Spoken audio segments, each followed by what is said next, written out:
Which VPN is better? In this video, I'm going to give you a rundown on the strengths and weaknesses of both of these VPNs. And at the end of this video, I'm going to give you a rundown and my thoughts on which one is better and the reasons for why which one is better. Starting with, when it comes to Nebula VPN, what it is it's basically an open peer-to-peer VPN solution developed by Slack to provide secure connectivity between nodes as a distributed network and focuses on simplicity and scalability performance, making it a very popular choice just because of its really fast speeds and really fast turnaround times for using the VPN. Some of its strengths are it is decentralized,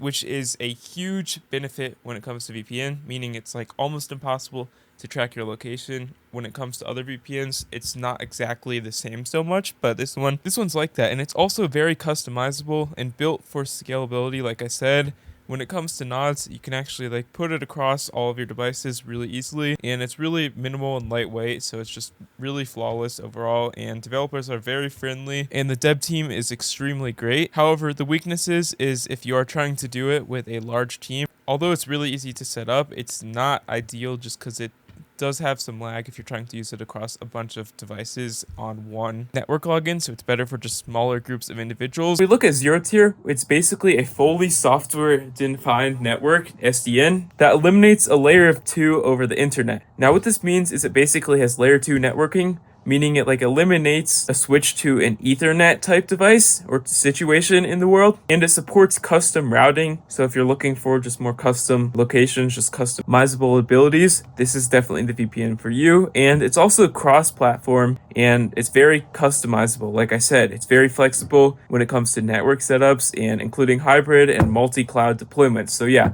it's one of those VPNs that you should probably use if you really need to rely on just like custom things. But it is limited when it does come to configuration and management, but it can be complex to set up, which is a con to using this VPN.